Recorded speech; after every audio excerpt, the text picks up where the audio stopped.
Hello students. हम आज की इस वीडियो में 1823 का अनुज्ञप्ति नियम के बारे में विस्तार से जानेंगे।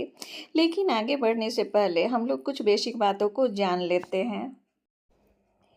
1823 के अनुज्ञप्ति नियम को लाइसेंसिंग रेगुलेशन भी कहते हैं। 1823 में जब भारत के गवर्नर जनरल लॉर्ड हेस्टिंग का कार्यकाल समाप्त हो जाता है तो उनके स्थान पर कार्यवाहक गवर्नर जनरल जॉन एडम्स की नियुक्ति होती है, जिसके कार्यकाल में 1823 का अनुज्ञप्ति नियम लाइसेंसिंग रेगुलेशन आता है। इस लाइसेंसिंग रेगुलेशन या 1823 के अनुज्ञप्ति नियम को प्रेस पर पुनः प्रतिबंध लगाने के उद्देश्य से लाया जाता है। प्रेस पर प्रतिबंध लगाने की जो प्रक्रिया है, मुख्य रूप से भारतीयों को समाचार पत्र के प्रकाशन से रोकना था।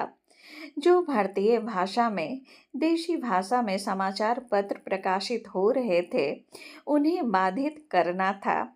1823 के अनुज्ञप्ति नियम की वजह से ही राजा राम मोहन राय को 1822 में प्रकाशित मिरातुल अखबार के प्रकाशन को बंद करना पड़ा था। 1799 के प्रेस अधिनियम के बाद 1823 का अनुज्ञप्ति नियम प्रेस से संबंधित दूसरा रेगुलेशन था। अब हम लोग 1823 के अनुज्ञप्ति नियम या लाइसेंसिंग रेगुलेशन में क्या क्या प्रावधान किया गया था, इसके बारे में जान लेते हैं। 1823 के अनुज्ञप्ति नियम का पहला प्रावधान है, प्रेस की स्थापना करने के पूर्व लाइसेंस लेना अनिवार्य।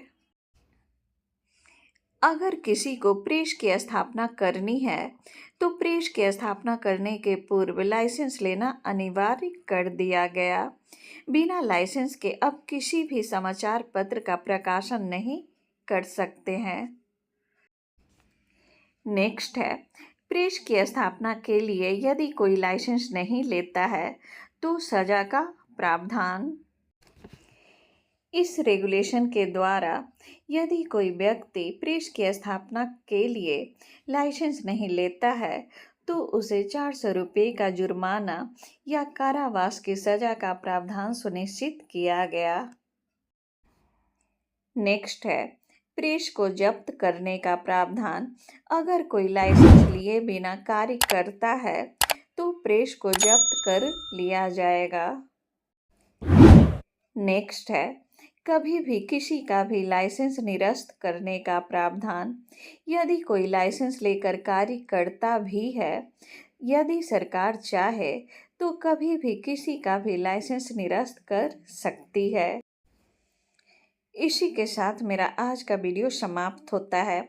हम लोग फिर मिलेंगे अगले वीडियो में, तब तक के लिए नमस्कार।